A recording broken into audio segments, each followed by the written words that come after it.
Good afternoon. My name is Christopher Sands, and I'm director of the Canada Institute at the Woodrow Wilson Center. Today, we're having a very special meeting of the Wilson Task Force on Public Health and the U.S.-Canadian border. This is a meeting to look back on 52 weeks or 12 months or 365 days, or I think we're at 363 as we actually are meeting today, of joint border restrictions imposed by the U.S. and Canadian governments as a measure to address the spread of the COVID-19 pandemic. Our task force, very distinguished, is here with us today. We have Jean Charest, who I think is not on the screen yet, former Premier of Quebec, former leader of the Federal Progressive Conservative Party. We have James Douglas, former Governor of Vermont, Christine Gregoire, former Governor of Washington State, and McLellan, former Deputy Prime Minister and Canada's first Minister of Public Safety and Emergency Preparedness. This is our task force. I'm just the staff director, so complaints go to me, compliments go to them, but I'm very pleased today to be able to introduce our panel. We have an all-star panel this afternoon of experts on the Canada-U.S. border and what we've been experiencing in recent months. I'm going to introduce them in alphabetical order by last name so that you all know when to wave. Dr. Bill Anderson is director of the Cross-Border Institute at the University of Windsor, right across from Detroit. Alan Burson is a senior fellow with the Belfer Center at Harvard University and a former assistant commissioner of U.S. Customs and assistant secretary of Homeland Security for Policy. Dr. Catherine Burke Friedman is with the University of Buffalo, where she runs the University of Buffalo Regional Institute. Marta Liardi Anderson is executive director of the Cross-Border Institute at the University of Windsor. And I'll say for our audience, she is no relation to Bill Anderson, even though they work at the same place.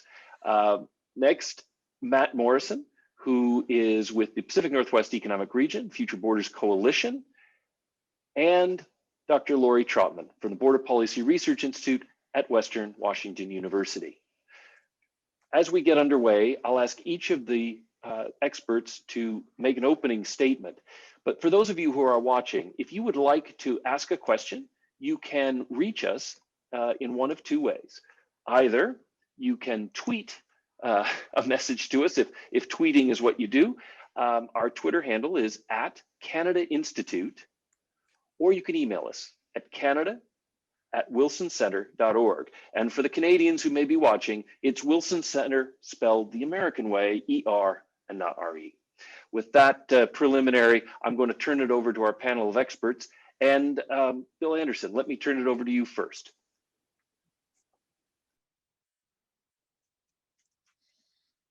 Still muted, Bill, sorry.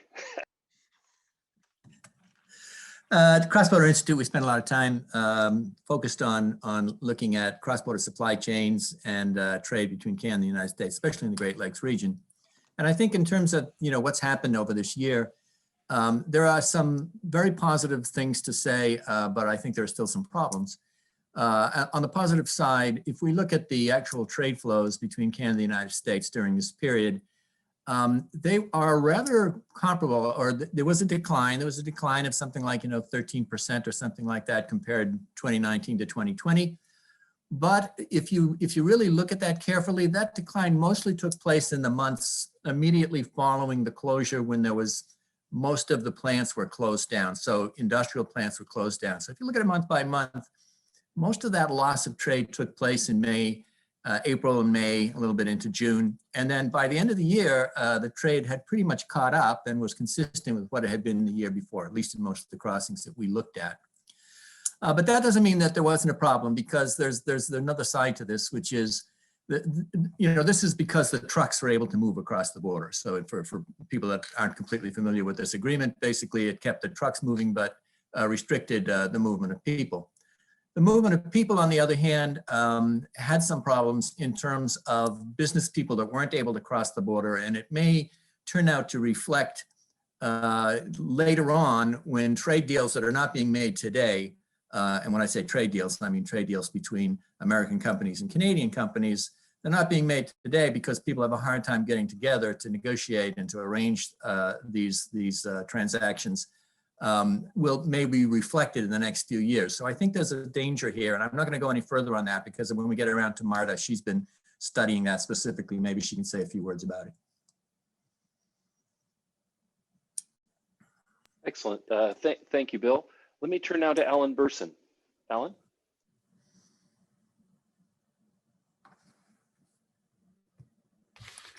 Thank you, Chris, and members of the task force. It's an honor to appear before you today. What I'd like to do in the opening statement is actually address the moment and offer some principles of resumption and focus some very specific recommendations on how we might get business moving again, or in the words of the new American U.S. administration, build back better.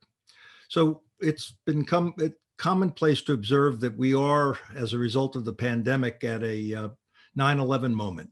Just as after the Al-Qaeda attack led to a thorough restructuring of border management and security, so too the pandemic now requires us to incorporate into border management public health. Now, public health has always been part of the Homeland Security enterprise, but really a stepchild, not a full-fledged member where we see integration. There are two tasks here. One is to take a look at the implications of the pandemic, the COVID-19, for the long-term functioning of the border. But let's leave that for another day, although we do need to do a lot of restructuring with regard to both agency operations if we are to bring public health into the equation. But let's focus today on the immediate need to start the process of resuming. And that will take necessarily 4 to 6 months for the vaccination now more widespread to take hold. President Biden's goal, as we know, is July 4th, but it may well take longer and take us into September, October. But thankfully, we do see the end of the pandemic. It is now in sight. So let me suggest quickly some 4 principles, and then just to keep things equal, probably 4 recommendations on how we might go about doing this. First principle, not disputed, is that it must be science-based. It has to be driven by epidemiologic insights and not anything else. Second principle, the resumption of safe travel must be done in a manner that fosters public confidence. We cannot do this unless we win the confidence of the public. Third, trusted travelers in a public health sense have to be determined according to a risk management framework that is generally accepted and is administered in a fair and impartial manner. And fourth, safe border crossers must be adequately documented. This cannot be a inspection function accomplished only at the port of entry. Actually, the 9/11 risk management structure is applicable. The pillars of that structure put in place after 2001 remain. Those are advance information. We have to enlist time and space to enable sound border management judgment on public health as we do on security matters. We have to start the process as far away from the borderline as possible, geographically speaking, and as early as possible before arrival of travelers at the borderline. Second pillar, traffic segmentation has to be systematic between high risk and low risk border crossers. The main difference that we face now in the wake of the pandemic is that we're not, as we were after 9/11, looking for needles in haystacks, but rather the new challenge is that we have to take contagious disease into account. We have to look at the entire haystack and develop screening procedures accordingly. New tools for operators at the border, including vaccine certification, health passports in the manner that the EU has recommended just recently, a rapid testing capacity, mass temperature scanning, and tracing apps that are available on devices now in everyone's possession. And this is critical, it has to be done bilaterally. It cannot be done by either the US government or the Canadian government acting independently. Given inherent bureaucratic difficulties of coordinating things between our governments, as friendly as we may be, that counsels that we move with all deliberate speed, but that we start slowly and that we build on success so that we can foster public confidence. So let me make 4 recommendations that I'd like the task force to consider and my colleagues on the panel to criticize and improve. First, we need to institute an electronic system of travel authorization, the so-called ESTA system, in which previously on security matters, we had people involved in the visa waiver program in the US context registering online before they actually commence travel to the borderline. They answer questions and they upload, in this case, vaccination certificates or the results of serology tests indicating the presence of antibodies in their system. Second, and this is essential, and political leaders like yourselves will be crucial in making this happen. We have to commence a broad public affairs effort that makes clear the requirements. And this campaign of public information is critical to the function of political leaders and government officials, which is to manage fear. Fear management is a critical dimension of this process. Third, we have to require that health officials in Public Health Agency of Canada, Health Canada, and the Center for Disease Control and HHS in the United States to accelerate their data collection and analysis. So the recent CDC guidance on vaccinated persons is a start, saying that 2 persons who are vaccinated can actually sit together. But there's a lot more data that needs to be gathered, and we need to press our public health authorities to answer these questions. What's the risk of transmission of a vaccinated person? What's the risk to non-vaccinated family members? What are the risks of traveling on airplanes if you're vaccinated, both to other passengers and to yourself?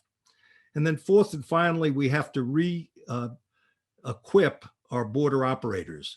CBSA, Canada Border Services Agency agents and Customs and Border Protection officers and TSA agents need to create within their agencies a public health corps. They need to be trained and they need to be deployed so that they can start to implement these very concrete suggestions of who can travel, when can they travel, and to do this in a, as I say, in an incremental way that gets the ball rolling. Let's not let the best be the enemy of the good here. Let's not let a search for a complete solution defeat what we need to do, which is to get the border moving again. Let me stop there, Chris, and be ready to hear the criticism of those concrete suggestions. Thanks very much, Alan. I went to you out of order. There was apparently an order worked out that I was the last to sort of realize. So you will get comments because now several of the other panelists will come right after you, and they may hold their fire or they may come straight to you. I don't know. Our next speaker is Dr. Laurie Trotman from the Border Policy Research Institute at Western Washington. Laurie, over to you. Hi, everybody. Thanks for having me. I don't have any fire for Alan, but I am going to speak to some of the more regional aspects of the impacts of the restrictions. So I have just 2 overarching points that I want to make. The first is that all of the states along our northern border have a very strong and important relationship with Canada, and we see a spectrum of economic and social impacts in these different places from the restrictions. So Catherine and Bill and I have been working with 5 researchers from Maine to Alaska over the past 6 months or so to assess the impacts on US communities in 8 different regions of the Canada-U.S. border. And part of the reason for looking on the US side is that cross-border flows in the land mode are dominated by Canadians. Over 60% of cross-border travelers at our land ports are Canadians. So the impact is really huge on the US side of not having that border working as it normally does.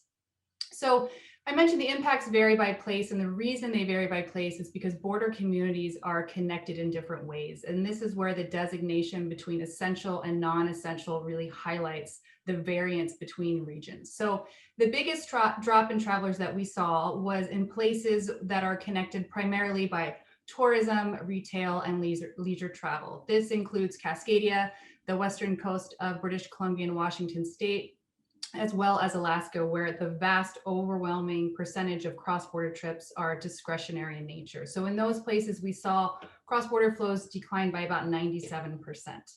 And the difficult thing about the impacts associated with those declines is that they're happening in relatively smaller, more rural communities. And these are places that are very dependent on the normal functioning of the border. And they've now kind of become the end of the line. It used to be you could drive through Blaine, Washington, for example, and go to Vancouver. Well, the line kind of stops there now. So there isn't any through traffic happening. And that's been very detrimental as well. The flip side is we saw smaller declines in cross-border travel at places where cross-border employment is really driving the border. And the Windsor-Detroit region is a great example of that, where flows decreased by 86% compared to 97%. And so that's where that essential designation really came into play. And we saw that Canadians were able to continue to work in US healthcare facilities, which was of course really critical over the last year. And then we also have, it's not a lot of communities, but it's some communities that are completely cut off from the US mainland and literally cannot survive without a functioning border. And I use Point Roberts, Washington as an example because it's right here in the county where I live and work. And places like Point Roberts have really experienced a double whammy from the pandemic and the restrictions because they face the same challenges that all these other communities domestically faced from the pandemic. And then they also suffered on top of that by the fact that they were so dependent on a functioning border, and that border is so heavily restricted. And I'm honestly ask a question as to whether or not these communities can recover to their pre-pandemic levels. I think it's going to be incredibly, incredibly challenging for them.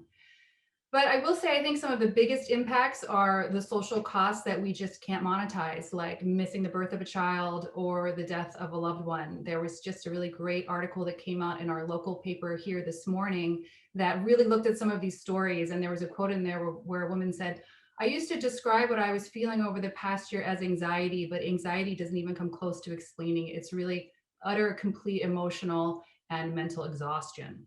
And I think a lot of that part of the impacts, which are experienced across regions in the US and Canada, are really overshadowed by the impacts that we can monetize. So I think if you are looking at a potentially layered approach to easing the restrictions, then you might consider these places and these people that have been really disproportionately impacted and sort of start there with beginning to ease some restrictions. And then I have one other point that I'll make.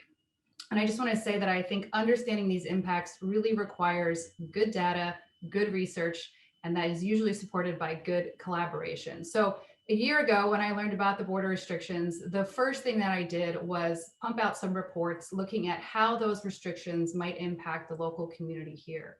And I was able to do that because that's my day job. I run a research institute that's solely dedicated to understanding that relationship. Thank you, Washington State, for supporting that. But that's very rare, with the exception of really a fairly small number of fantastic folks, many of whom are on this webinar today. We have an incredible lack of research capacity on our northern border, and that really inhibits our ability to understand these impacts. And this past year has shown the value of being able to understand them. And in normal times, this is really important as well. So I'll say one more thing. I think equally as important as that is the ways we continue to work together. And I won't get too much into this because I know Catherine's going to talk about it.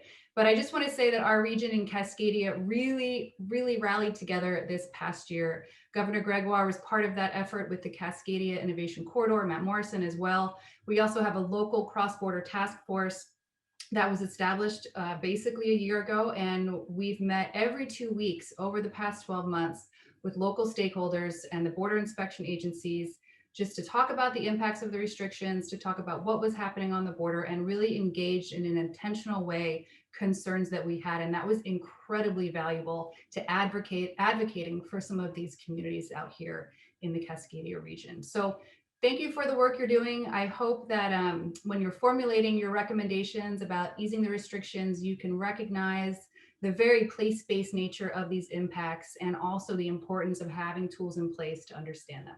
Thanks. Thank you very much, Laurie. That was terrific. And now to Catherine Burke Friedman at the University of Buffalo. There we go. Good afternoon, everyone. Chris, thank you again for asking me to serve on this panel. I'm humbled to be speaking to such an esteemed task force and to be on the same panel with so many of my wonderful, wonderful colleagues. So as Laurie suggested, another piece of this border puzzle is really looking at the breadth and depth of networks that exist related to the border. And, you know, everyone here is very, very familiar with the networks and the agreements and the strong partnerships that exist between Ottawa and Washington, D.C. And, you know, I've said this before, I would not suggest that, you know, we out here in the cross-border regions are going to put our colleagues in Washington and Ottawa out of a job. But I would suggest that subnational networks at the state, provincial, and at the regional, local level are critically important to helping to solve the border issues that we are grappling with right now. And as Alan suggested, really the next iteration of border policy since September 11th. Very, very quickly, you know, we've been conducting some research on subnational, state, provincial, regional networks all along the northern border. And as you can imagine, they range in scope from political to economic to social to environmental, and there are quite a few transportation related networks as well. Some of the big takeaways, I think, are that while almost all of these entities, organizations, partnerships obviously implicate the border and border policy, there really are very few that focus exclusively on the border and border policy.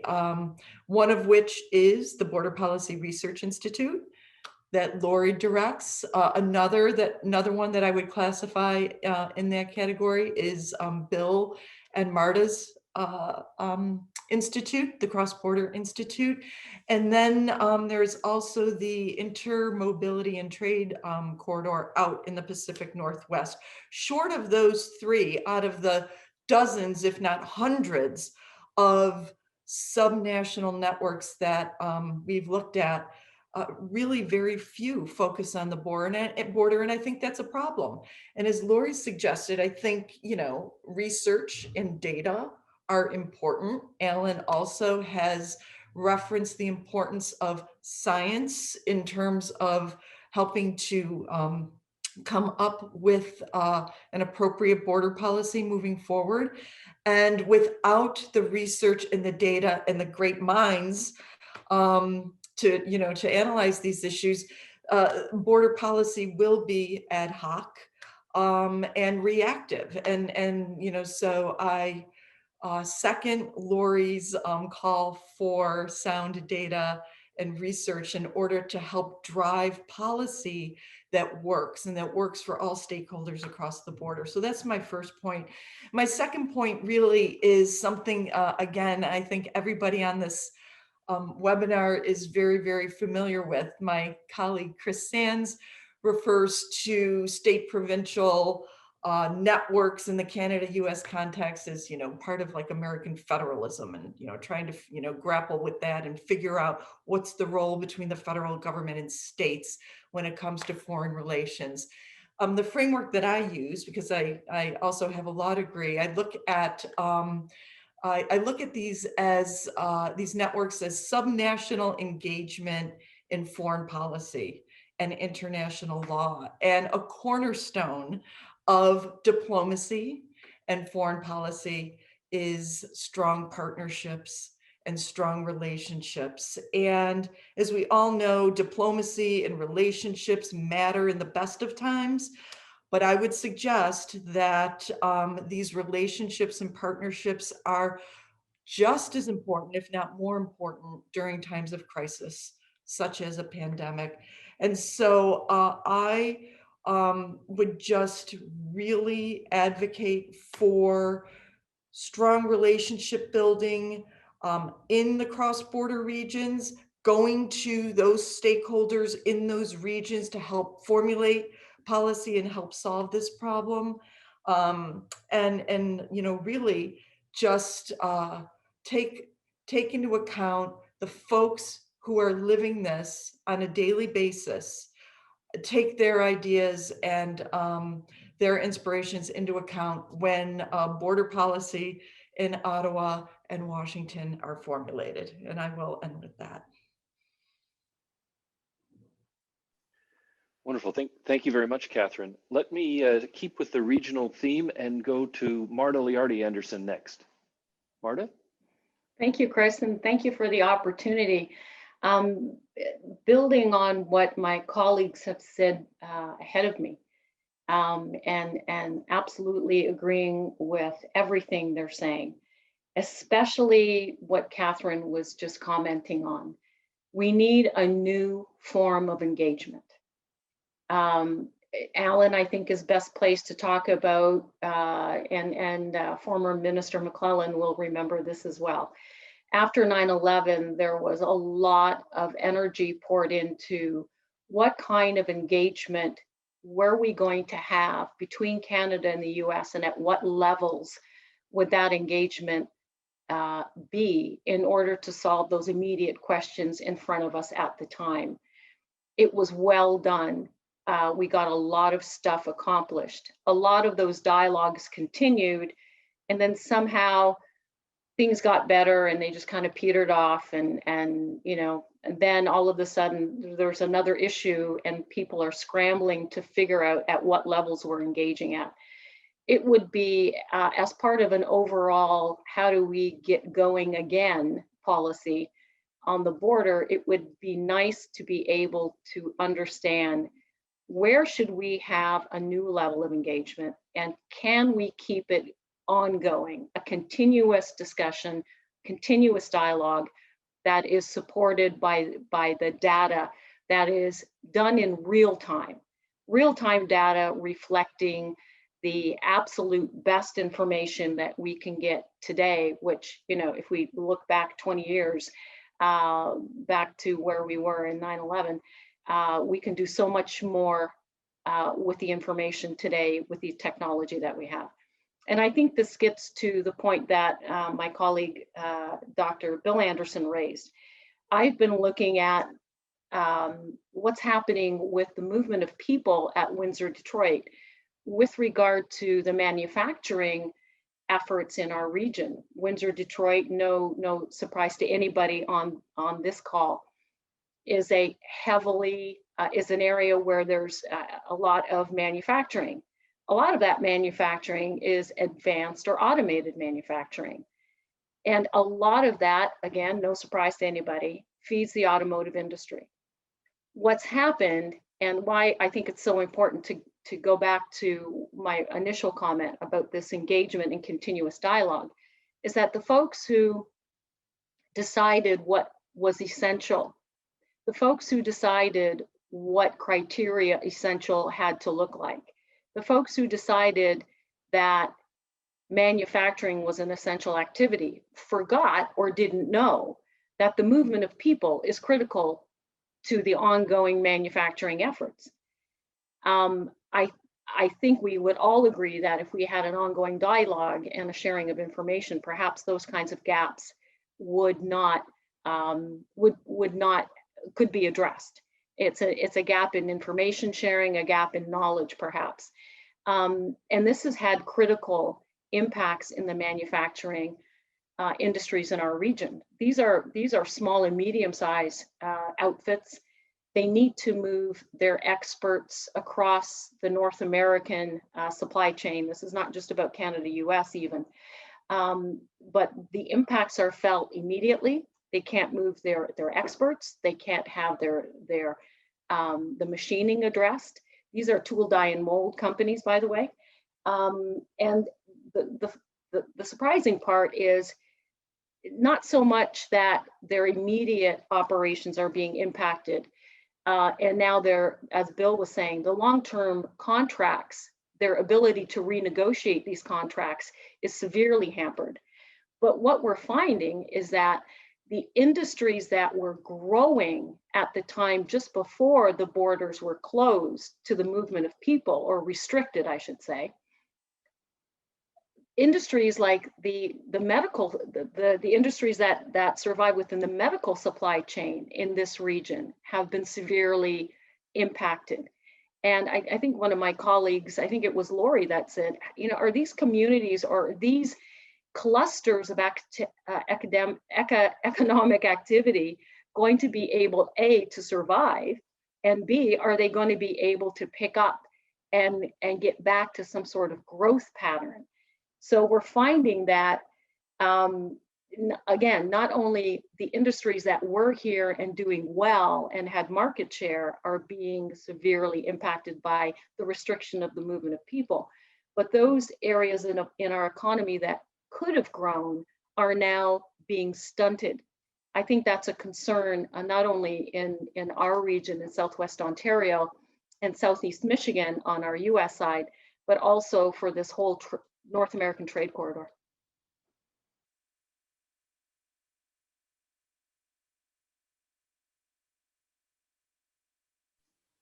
Excellent. Thank you very much, Marta. And now to Matt Morrison, going from east to west to east to west. Hopefully geography will sort itself out. Over to you, Matt.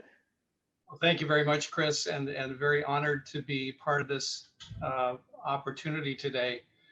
I've spent 25 years working this, and as many cases like Marta as I see we haven't done well in the last year, I want to start by saying because of our relationships, we have maintained the critical supply chains.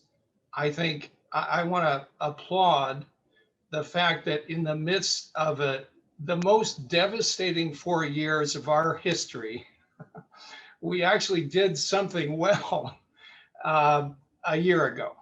And I also feel that the most significant thing here is the fact that we have the most incredible relationship of any two nations on the face of the earth, and the largest trading relationship in the history of the world. And we do not have a long-term strategy of how we invest in that significant relationship. So the basic thing, I'm very concerned about what I see in Western Canada and the polls about, boy, we don't want those Americans coming back here. I'm concerned about some of the long-term trust and relationships that are eroding. And so I just, Alan, you said it so well that, you know, I have a list of principles, but you did it better than I could do. And we have to get this right. So I'm not only representing Penware here, but the Future Borders Coalition. And we've had so many meetings with the private sector who are really concerned that our two countries are not sitting down with the private sector and talking about solutions. The governments can't and shouldn't come up with the solutions. They need the intelligence and the tech wisdom of our private sector. So it's way too long. I mean, we sent letters in July. We got to have a binational system. We need to be planning, how are we going to move toward vaccinations, toward digital certifications, and nearly no movement on these things. And at our last webinar, I was moderating this panel of, you know, the government public health people are all saying, well, we don't have enough data. And then the private sector said, well, let us do a pilot. We'll get you the data. And, you know, it was like people just talking across each other. We can solve all of these things, but we have to do it together as two countries who trust and really appreciate each other and the private sector. So it's a desperate time now to save some of our industries. We are going to see a lot more companies in the tourism fail in the next 6 months unless we get this right. Our airlines, our airports, our cruise lines, it's a very critical time. And so I guess on the 30,000 foot level, I would hope this task force would recommend that this relationship is too important to be running off the side of somebody's desk, which is what I see, you know, most of the time. We have to have a systematic, institutionalized framework to build the kind of 21st century relationship that we need to have as two of the greatest countries on earth. And, you know, I think Chris's idea of, you know, just like we had a 9/11 commission, we should have a Canada-U.S. commission that could really go on both sides of the border, looking at communities and recommend what's a 20-year vision? What do we need to do to achieve the greatness of our people? And we have such a great opportunity, as you know, Alan would say, you know, don't ever waste a crisis. You know, we have an opportunity here, and there's so many things that need to be done. So, you know, with Future Borders, we are mapping out all kinds of solutions to the dilemmas that we're facing. But every day there's 3 or 4 different technologies popping up. And right now we have Canada with its own system, DHS with its own system, and we can't do that. We must have an interoperable global system of digital health passports, as Alan well said. And my concern, after just getting my second vaccination, I don't have a digital certificate to show. You know, we've been saying we could upload this to a Nexus GOES platform, but the basic level is not there. So testing, vaccinations, we must have a way to credential those things, because they're going to be absolutely essential building blocks to the next step. And anyway, we've been saying this since last year in March. We could see this coming, and that's the frustrating thing. But I love Canada and I love my country, and we have a great opportunity here, and that's really the essence of what I wanted to say. Thank you. Thanks very much, Matt. And that's one thing that I really appreciate about the people who work on the border, is that there is a passion for getting it right, which you've exemplified, but all of our panels have exemplified. I want to now turn our question and answer over to the task force themselves. And as you can tell from the way that I opened the meeting, I'm obsessed with alphabetical order. That would have me start with Premier Charest. Can I turn it over to you, Premier Charest, to ask questions of any of the people here with us today? Well, thank you, Chris. And I missed the beginning of the meeting because I had difficulty getting on, and that's what happens when you plan the meeting with no children around to help you with the technology.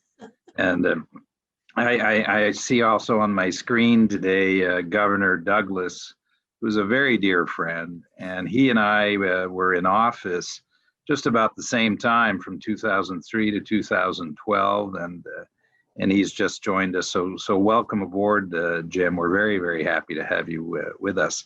So I didn't have the benefit, Chris, of hearing all the comments, and I came in, Mr. Burson, as you were arriving at the end of your comments, and I I gather you had a number of things to say, but I want to return to the comments of Matt that you've just made that I agree with.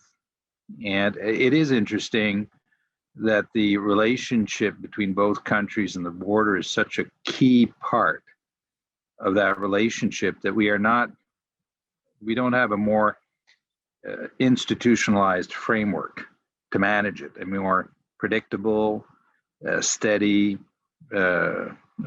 framework. And it didn't seem apparent to me, maybe before the crisis, that this was necessary because it just didn't stand out.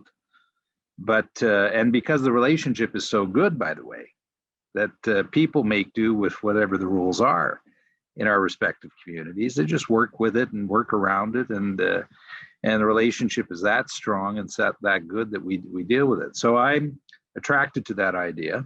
I think we should look at it very seriously. I'm also concerned by the short term. Some of you have alluded to public opinion.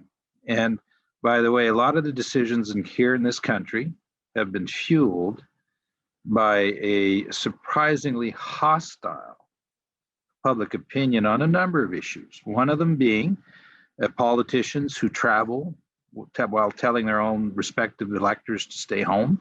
You had the Ted Cruz episode. We had an episode at Christmas. It was not a pretty sight. I mean, the reaction of people on the platforms, and it was brutal. It was violent. Last summer, I was struck of how Canadians were overwhelmingly opposed to Americans traveling to Canada. Now, I want to, and I hope I won't offend anyone, but I do think Mr. Trump had a hand in that, his attitude. And as you would know, Canadians, the attitude of Mr. Trump sort of runs contrary to the grain in Canada, where people are more reserved and maybe a little more subdued. You do know how to recognize a Canadian tourist in the United States. It's the person who says thank you to the ATM machine. And so we are much, it's a very different attitude. Now, I'm hoping Mr. Biden's election will change that and make it. But what about the very short term? And since my colleagues and I have been on the panel, I've been inundated with emails of folks saying very simply, I have a cottage on the other side of the border. I'm worried. I don't know what's happening. I feel I can act responsibly. Can you help us, do what common sense would dictate is possible and allow us to travel and respect the rules and not, do you see things that we should do in the very short term? And I'll stop there, Chris, and maybe you want to do a round before you invite answers, but tell us a bit more about how you would structure and institutionalize the relationship so that we could better manage these, because it's not the last time this will happen, by the way. We know. This is one pandemic. If it's not another pandemic, there'll be another event, and so we need to give it a better structure if we're going to manage it correctly. Thank you, Chris. Oh, thank you, Premier Charest. Can I turn it now to any of the panelists who would like to respond on that issue? You can raise your hand or just jump in. We'll try not to let you talk over each other too much.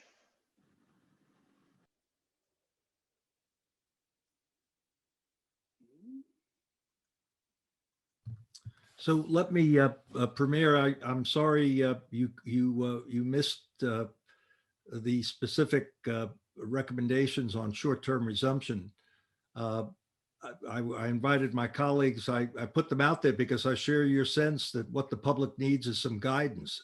And what we need to do is come up with something very concrete to deal with your constituent who wants to go to her cottage across the border. One of the recommendations I made was to put in an electronic system for travel authorization. Put that in place so that people can upload their vaccination certificates and be pre-cleared to cross the border. Matt points to the long-term problem between our countries as close as we are, is that for the most part, North America developed, and the relationship between Canada and the United States developed because people made it happen. The business sector made it happen. Non-governmental organizations made it happen.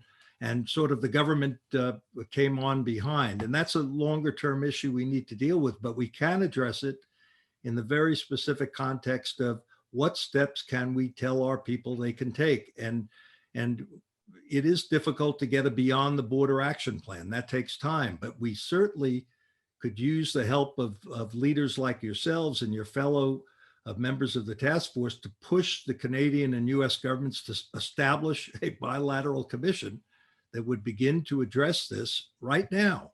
And less is more. I think we start off with small steps and we build on them. But we right now, as Matt pointed out, and as my fellow colleagues pointed out, we don't have the data to do that, and we don't have the structure and process to do that. So I would urge the task force to use your influence to actually get that bilateral committee established. President Biden clearly is open to it. The problem is that he's dealing with Lincoln's political problems, Roosevelt's economic problems, and a border migration issue now all at once. But he certainly would recognize the wisdom of creating a US and Canada committee for border resumption activities, and to do it in the short term. Thank you. Thank you very much, Mr. Burson. That's well noted and seems wise to me. Thank you. Do I see Marta? Did you want to jump in? Yeah, and I just wanted to add to Alan's comments that the commission, Premier, it would be well served to invite the private sector to participate as critical parts of this big giant puzzle we're trying to figure out. The private sector has real-time economic issues that they have to face on an hourly basis. And when it comes to the movement of goods and people across the border, nobody knows better than they the challenges they're facing and some of the potential solutions that some of the companies here in Windsor and Essex County, and like I said, Southwest Ontario and Southeast Michigan have been putting forward for months now. And it even, Alan, I would say, could happen even before we have a commission structured. There are things we can do, and I use the term doable. What is doable in the moment that they need to be done? And sometimes it doesn't require some, complicated decision-making complex. It just requires some commitment to do it, and then to figure out what makes sense in the time that it needs to be done.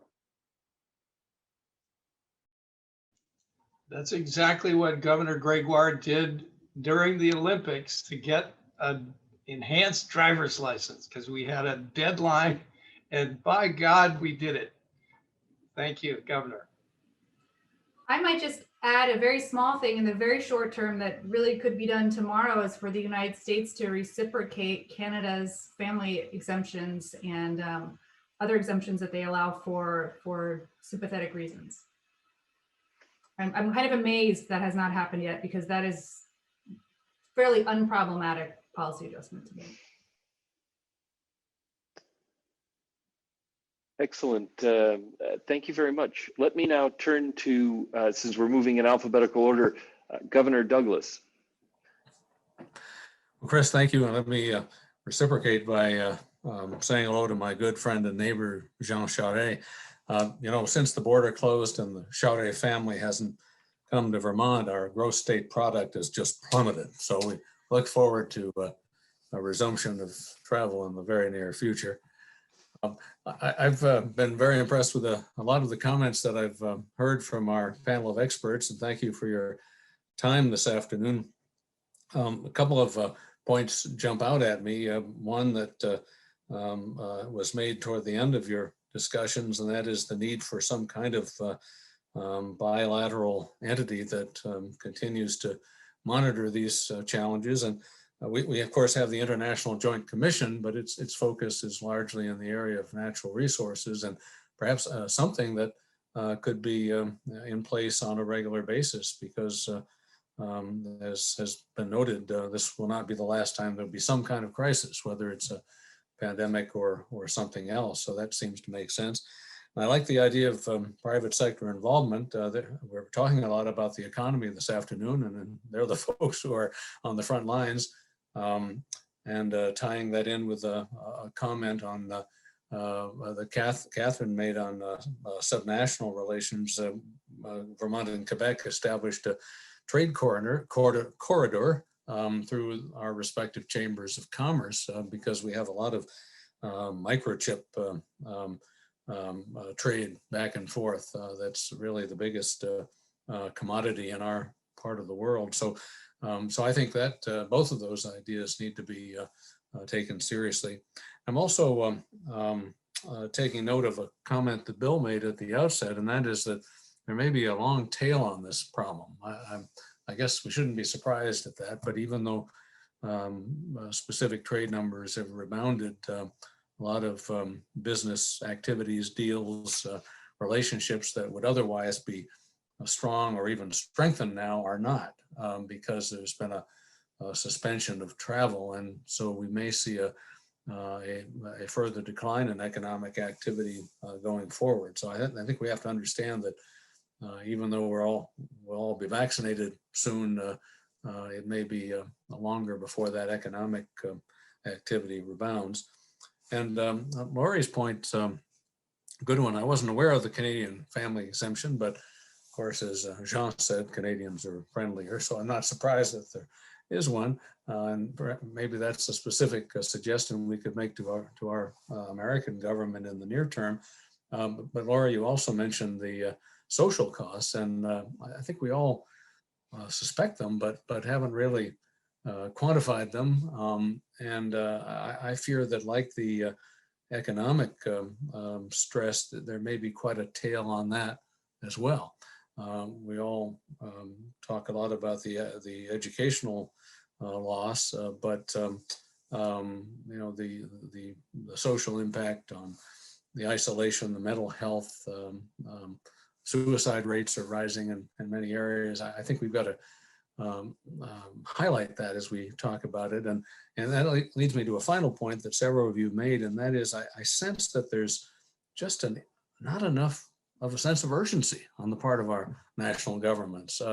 And I don't mean to be a cynic, but we have one ex-Fed here, but most of us always make fun of our federal governments, at the state and provincial level, and they're all sitting down there in Washington or in Ottawa and drawing their salaries, and things are going along. But I'm not sure they understand how critical this is for folks along the international border, and somehow through public affairs efforts or specific personal outreach, we have to make that point to them. So these are great suggestions on how perhaps we prioritize our own efforts as a task force and direct some of our energies. So thank you all very much for your time and ideas today.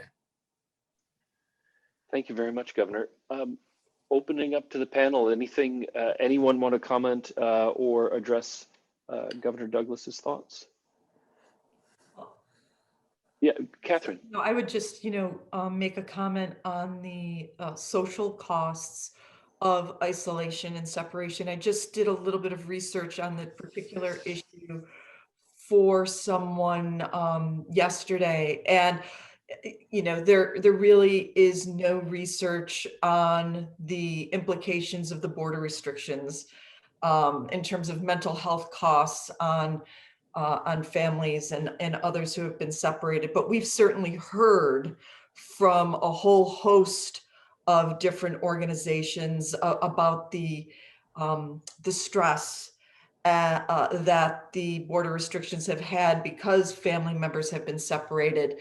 I did find, some research that suggests in other contexts where families are isolated vis-a-vis the border, that, there are profound mental health disorders, including anxiety and post-traumatic stress. So, you can surmise that those sorts of issues will continue to bubble up.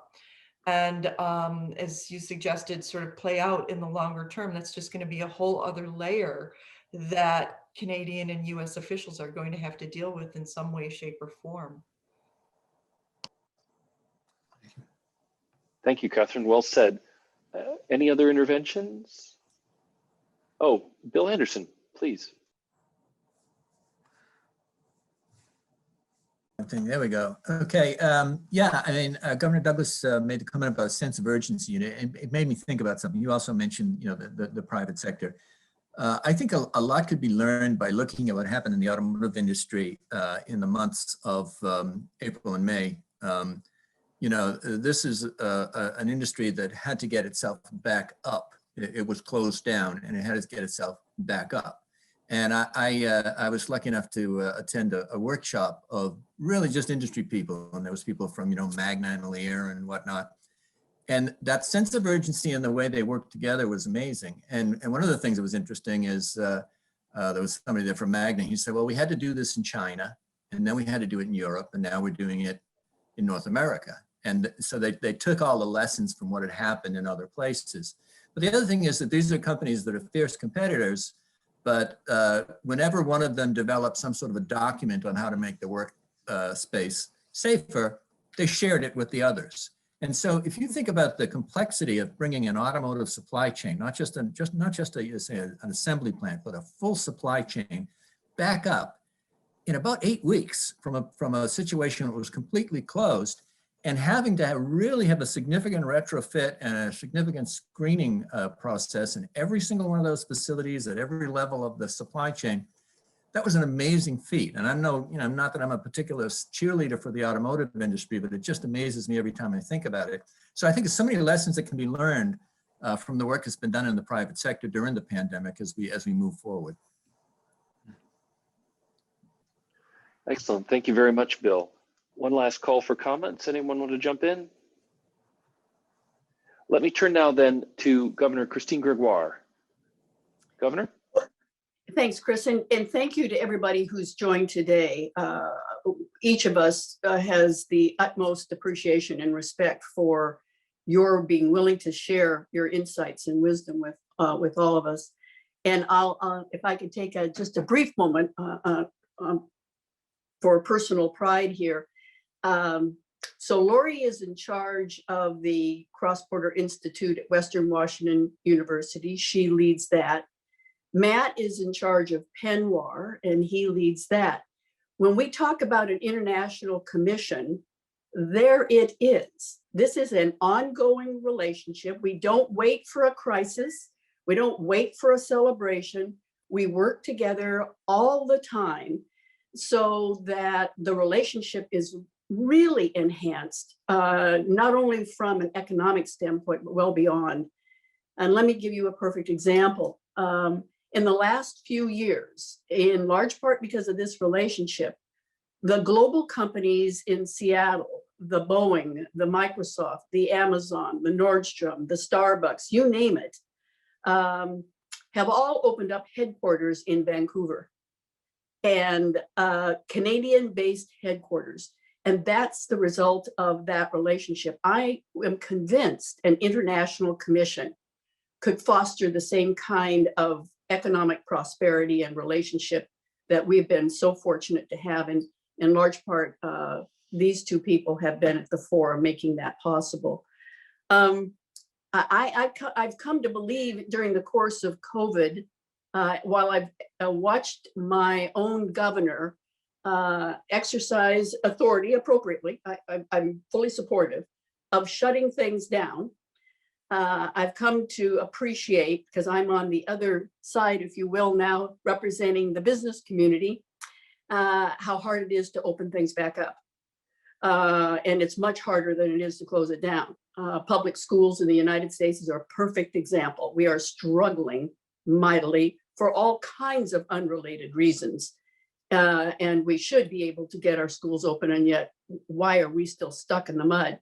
Well, unfortunately, the same thing is true with the border. It was a heck of a lot easier, I swear, to shut it down than it is to open it up.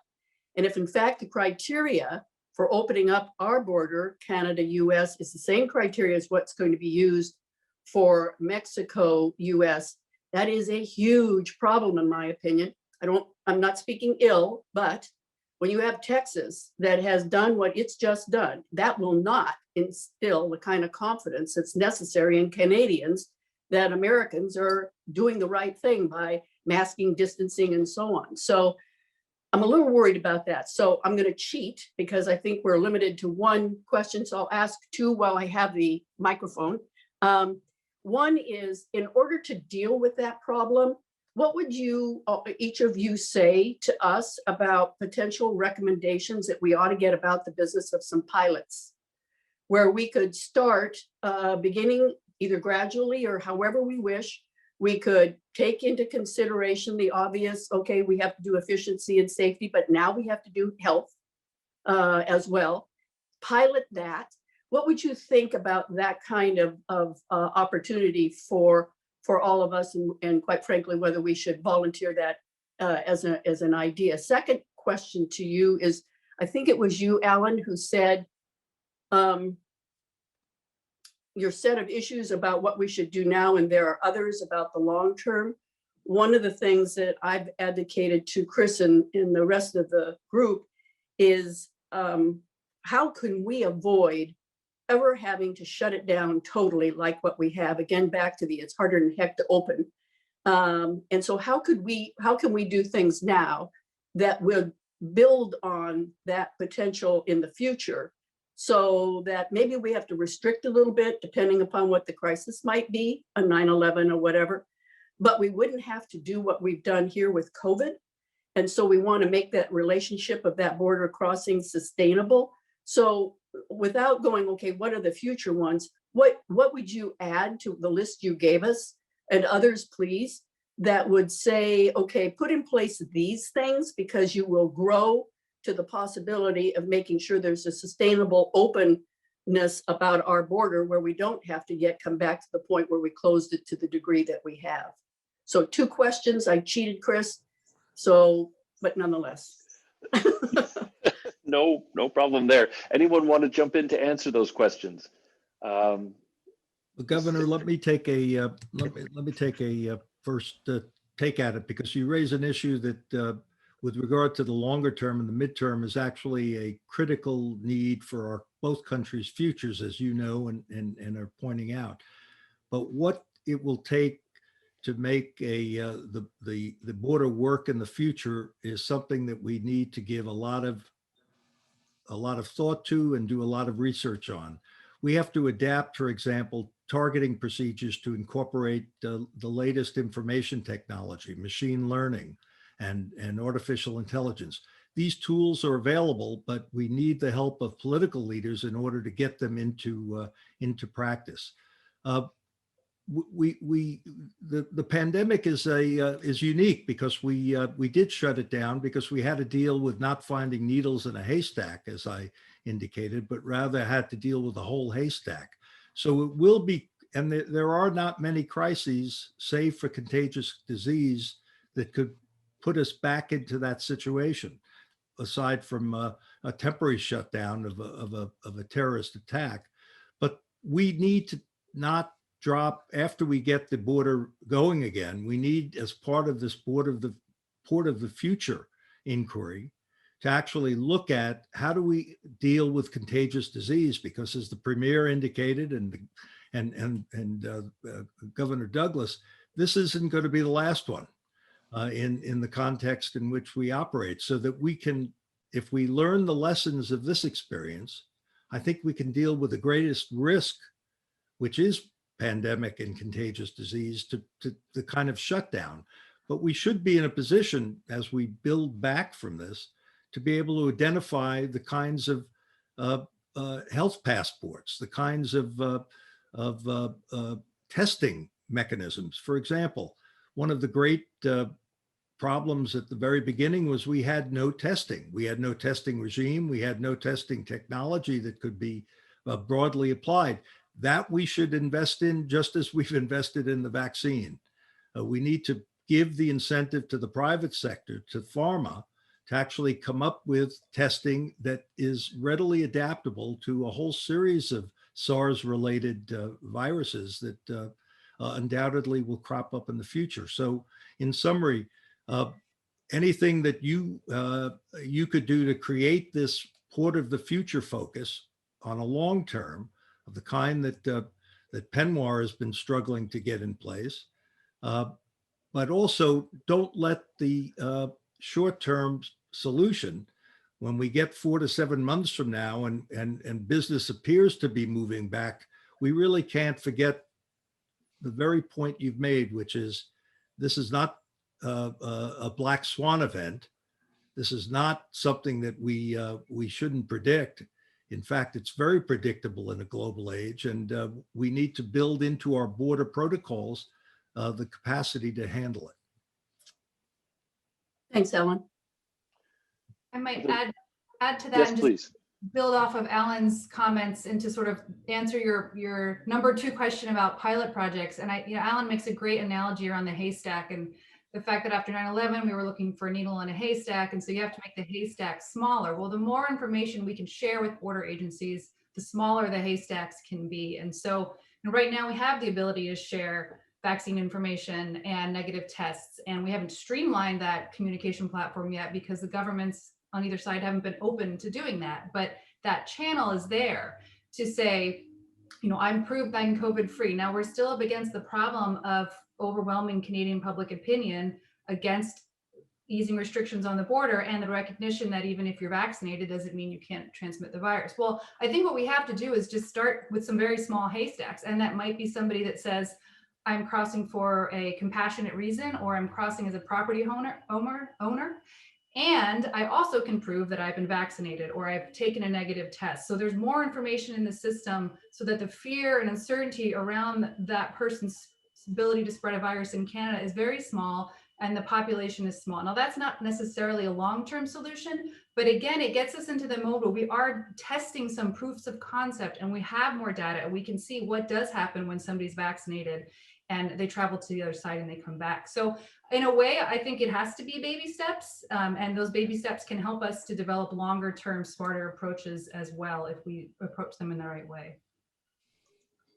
And Thanks, Laurie's pilot is really to use the binational database of Nexus, let people voluntarily upload into the GOES platform on either side, so that when you arrive at the border or the airport, it clearly identifies whether you've been vaccinated or you've had a test in the last 72 hours. So we have that shared database. We just need to pilot it. And it's crucial we do it quickly. And I want to make one more comment, and this is something I've thought about a lot lately, where there's a concern around vaccine accessibility and equality. And I'm worried that we're going to get in a position where until everybody's vaccinated, we don't get moving again. And I think we have to look at what the impacts of that is, not just looking at it from the perspective of whether or not it's fair as to who has been able to be vaccinated. But the longer we prevent people from spending their money, we prevent people from moving around, there's repercussions and there's real impacts to other people on that as well. And I think we have to take that into consideration. And can I just say, Chris, to that, I worry about the attitude of the Canadians when we can only show that in the US, we were able to get to herd immunity of 70% or something akin to that, that they'll say not good enough. I still don't have confidence that the Americans are stepping up and doing what they should have been doing for the last 4 or 5 years.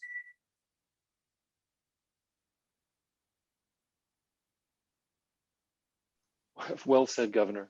Other comments on this particular question? I think Marta, Chris. Yeah, sorry. Oh, sorry, I Chris. didn't see you, Marta. Please go right ahead.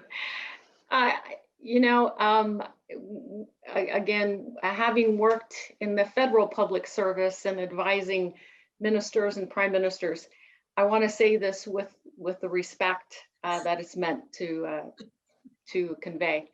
I think sometimes governor needs to get out of the way. I think sometimes there's some value that we can garner if the private sector is jumping up and down and complaining and doesn't like the rules, then perhaps we should put the monkey on their back and say, why don't you conduct the pilot, with government as observers, and you conduct it with the public health people. You come up with the process, understanding that there are some things that are just immovable, right? The laws have to be followed. You can't go out of these margins. However, and I'm not saying this as my idea. This is what the private sector in this region is begging for. Let us share our plan. Let us take on the expense. Let us do it, and let us do it in this confined little space so that we can demonstrate as the private sector that we know not only how to follow the rules, but maybe to augment the process so that it can make sense for business, because we know what we're facing day in and day out. Yeah. Thank you, Marta. That's good. Excellent. Thank you very much. Let me now turn to Anne McLellan, the fourth member of our task force. Over to you. I don't think I like this alphabetical thing. I go last and there's nothing left to say. But it's wonderful to see you all. And Matt, wonderful to see you again. And I'm glad you still love us. That's Canadians, by the way. Matt and I think you and I first met when I was Minister of Public Safety. And I came to Washington State for one of your Penwar conferences, and I've been able to attend a number of them since. So big thank you for Penwar and all the great work you're doing in my part of Canada and the United States. I'm not sure I have a lot of questions, but I will say this. I do believe those who, and many, have identified the lack of urgency. 9/11, there was urgency. There was fear.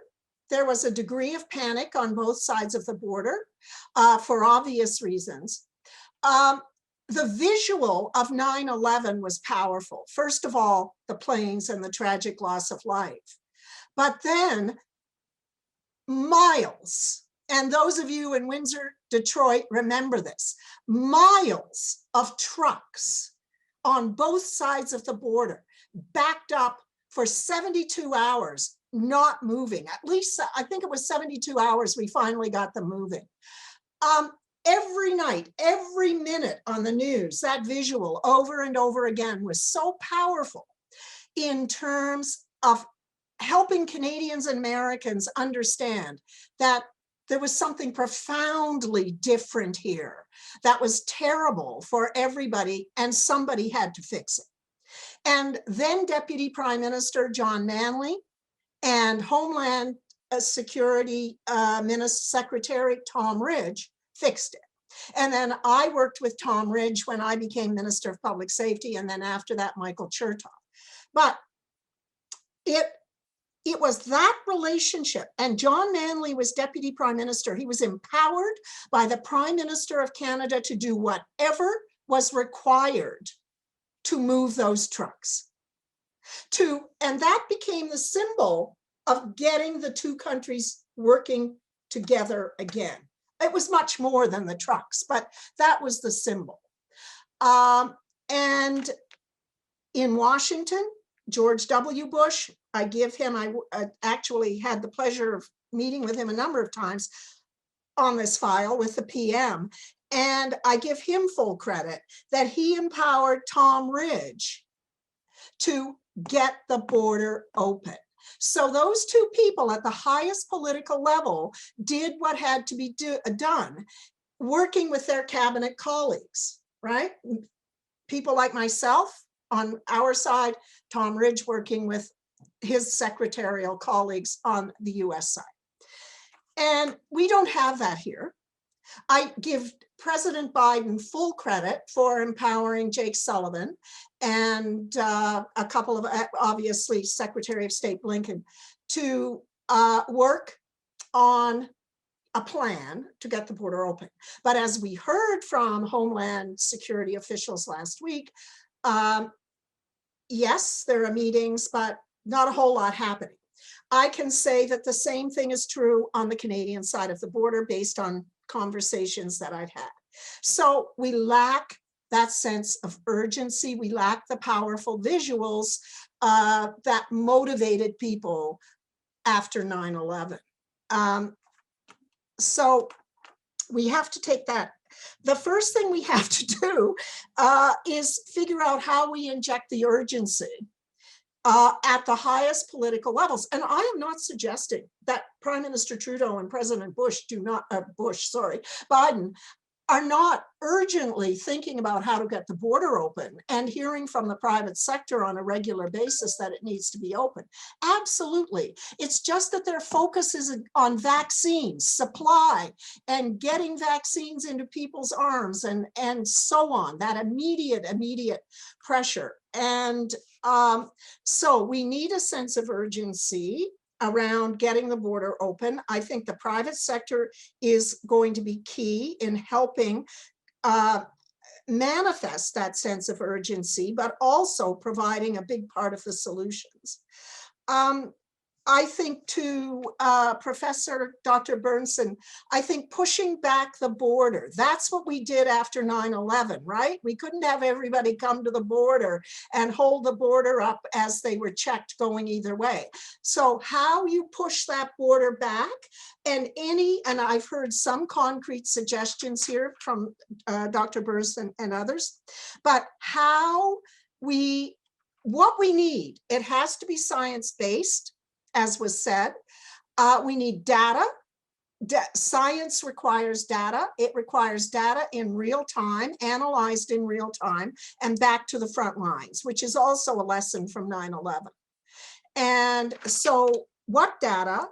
Where does that then run into privacy considerations? Because they will be raised in Canada.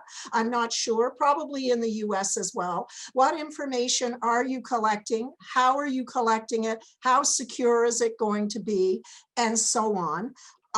We even had trouble in this country, and I don't think you have one yet in the US, a national app where you would get on your phone, right, Sean? Right now we have a national app. We have one in Alberta. I'm not sure about Quebec, you're using the national one, I think, but they haven't been very effective because people have all these privacy concerns. You know, what information is being uploaded and where's it going to end up? These are the same people who, of course, share all their information with Amazon on a regular basis, but for some reason seem to be concerned when it's about their own health and safety. But I really think that the notion of a commission, a task force, commission is probably too grand, a task force, but it has to work quickly. It has to be empowered at the highest levels with the right people, and including the private sector, to get some things done. That will require data. What data, how we get that data, dealing with privacy and other kinds of concerns. And just one thing, one had a sense of desperation after 9/11 on the part of people because of the horror of the events and the loss of life and so on. Desperation, again, I hadn't appreciated that sense of desperation until I started, and we all have, to get some of the letters from people once the task force was created. That's when I actually started to understand the desperation that I think Laurie and others have been talking about, especially in localized communities. And, you know, I maybe made light, but didn't mean to, Governor Douglas, when I talked about fishing lodges. But you know, Americans coming across the border to go fishing, I see as a discretionary leisure thing. The thing I forgot was that at the other end of that transaction is a Canadian fishing lodge and community and village that is desperate because they have no livelihood. They have nothing, and they have lost a year. They're afraid of losing another season. And there is desperation, and somehow we have to help political leaders in the right place understand that desperation and the fact that it is now time to move, and move quite quickly. So please help us. Thank you very much, Minister McLellan. Comments? I see Marta, you have your hand up. Please go right ahead. And Minister, I couldn't agree with you more with regard to what happens at the border communities, and these are regional communities and the impacts that we feel as border communities. For some reason, and as you know, this is not just a now issue. This has been an issue that's been reoccurring for many years. Somehow the hours between Windsor, Ontario and Ottawa, and even Queen's Park, it's only 4-hour drive to Queen's Park, maybe 8 hours if you're going pretty zippy to get to Ottawa. Somehow folks don't understand that the movement of goods and people across this, in our case, this Windsor-Detroit crossing, is about national economy. Yeah. This is not about Windsor-Detroit. This is about the national economy. And if we want to back the lens up a little bit further, it's about international economies. So I don't know what the answer to that is, because it seems to be an ongoing challenge, this information sharing. But maybe going back to Alan's initial comments and this idea that we need a continuous dialogue. We need a continuous exchange of information. It can't be quarterly. It can't be by, every 6 months. And I think that's the strength that you and former Minister Manley brought to the 9/11 dialogue. Every ministry, every government department at the time was focused on feeding that dialogue. Yeah. I'm not sure what's happened now. Maybe the focus, as you said, is how do we get the vaccines versus how do we do this other thing? But I'm a great believer that we can walk and chew gum at the same time. So I'll stop there. Thank you very much. Other comments? Just quickly, our tourism group is, from Bouchard Gardens to the Victoria Clipper. These are incredible gems that may go away in the next 3 months. The only connector between Port Angeles and Victoria, it has been out for 18 months and they may not survive. So these guys are saying to government, give us a plan, at least tell us what it is, so we can make a plan for our business. That's essential. And we all owe that to them. But thank you, Minister, it's great to see you. And I love all your comments. Please help us. Thank you very much, Matt. Other comments, and I'll remind everyone we are coming close to the end of our time. I'm not the briefest person, so I know the warning helps me. But other comments, anyone who wants to jump in at this stage? Let me then offer a question. We did get some questions from our audience. Wilson Center audiences are remarkably engaged, and I'm very pleased to see we have a question from Lisa Raitt, former Minister of Transportation, obviously very involved in many of these issues, now a global fellow with the Woodrow Wilson Center, I'm pleased to say, and our Canada Institute. She has a question for Alan Burson with regard to trusted traveler programs. Do the panelists see a role for the Nexus program in future credentialing? Do they see a role for other programs? How can we leverage our trusted traveler programs to convey some of the information and data in real time, perhaps getting around some of the privacy concerns? If I can put that to you, Alan, first, and then see if there are other comments. I think Matt Morrison, Minister Raitt, put his finger on it. We have the infrastructure that's available.